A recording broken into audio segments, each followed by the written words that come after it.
झारखंड और पश्चिम बंगाल की सीमा से एक बेहद चौंकाने वाली खबर सामने आई है, जिसने पूरे सिस्टम पर सवाल खड़े कर दिए हैं।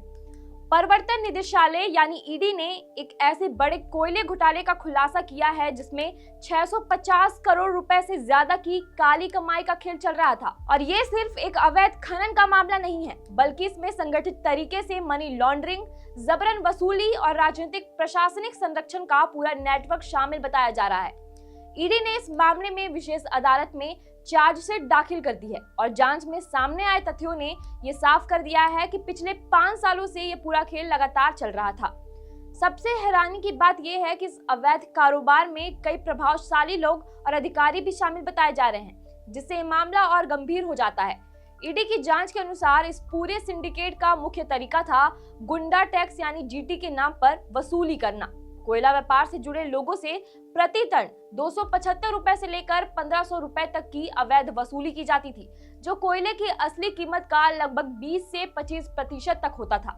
जो व्यापारी ये टैक्स देने से मना करते थे, उन्हें सीधे तौर पर धमकाया जाता था और उनका कोयला उठाव और परिवहन रोक दिया जाता था।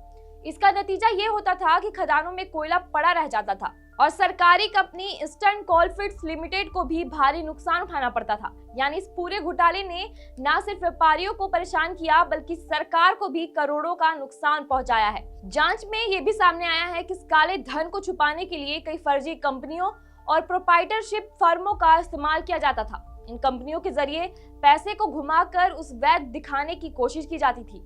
खास बात यह है कि सिंडिकेट का नेटवर्क सिर्फ पश्चिम बंगाल के दुर्गापुर, आसनसोल इलाके तक सीमित नहीं था, बल्कि झारखंड तक फैला हुआ था। झारखंड से अवैध रूप से कोयला लाकर बंगाल में बेचा जाता था और इस पूरे काम को सुरक्षित रखने के लिए सिंडिकेट ने कई सरकारी अधिकारियों और राजनीतिक रसूखदारों को मोटी रकम घूस के तौर पर दी। वसूली के लिए लाला पैड नाम के एक सिस्टम का इस्तेमाल होता था, जिससे पूरे नेटवर्क को व्यवस्थित तरीके से चलाया जाता था। इसी बीच एक और बड़ी कार्रवाई में ईडी ने आम आदमी पार्टी के राज्यसभा सांसद अशोक मित्तल से जुड़े ठिकानों पर भी छापेमारी की है। ये कार्रवाई फेमा यानी विदेशी मुद्रा प्रबंधन अधिनियम के तहत की गई थी, जिसमें विदेशी लेन देन की जांच हो रही है। ईडी की टीम ने जालंधर, गुरुग्राम और आसपास के करीब 10 ठिकानों पर छापे मारे, जिनमें फगवाड़ा स्थित लवली प्रोफेशनल यूनिवर्सिटी और गुरुग्राम के टेट्रा कॉलेज ऑफ बिजनेस और masters union college of business भी शामिल है। जानकारी के मुताबिक हाल ही में आम आदमी पार्टी ने राघव चड्ढा की जगह अशोक मित्तल को राज्यसभा में उपनेता बनाया था। अब इस कार्रवाई के बाद राजनीतिक गलियारों में हलचल तेज हो गई है। कुल मिलाकर एक तरफ कोयले घोटाले का बड़ा खुलासा और दूसरी तरफ बड़े नेताओं से जुड़े ठिकानों पर छापेमारी, ये दोनों घटनाएं ये दिखाती है कि एजेंसियां बड़े स्तर पर कार्रवाई कर रही है।